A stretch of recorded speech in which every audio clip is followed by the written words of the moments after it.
بسم اللہ الرحمن الرحیم۔ معزز ناظرین و سامعین، السلام علیکم ورحمۃ اللہ وبرکاتہ۔ آپ سن رہے ہیں چشتی وائس۔ رمضان المبارک کے اندر مسلمانوں پر 5 خصوصی کرم۔ حضرت سیدنا جابر بن عبداللہ رضی اللہ تعالیٰ عنہ سے روایت ہے کہ رحمت عالم، سلطان دو جہاں، شہنشاہ کون و مکان، حبیب رحمان صلی اللہ علیہ وآلہ وسلم کا فرمان ذیشان ہے، میری امت کو ماہ رمضان میں 5 چیزیں ایسی عطا کی گئیں جو مجھ سے پہلے کسی نبی کو نہ ملیں۔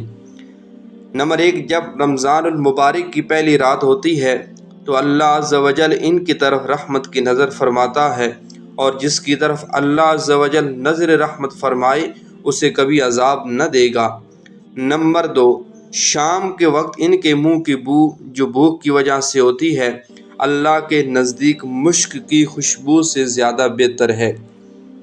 نمبر 3، فرشتے ہر رات اور دن ان کے لیے مغفرت کی دعائیں کرتے رہتے ہیں۔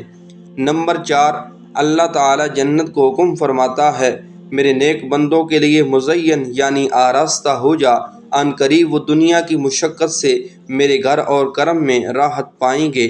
نمبر 5، جب ماہ رمضان کی آخری رات آتی ہے تو اللہ عز و جل سب کی مغفرت فرما دیتا ہے۔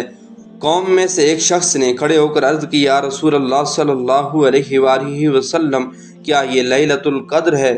ارشاد فرمایا، نہیں، کیا تم نہیں دیکھتے کہ مزدور جب اپنے کام سے فارغ ہو جاتے ہیں تو انہیں اجرت دی جاتی ہے۔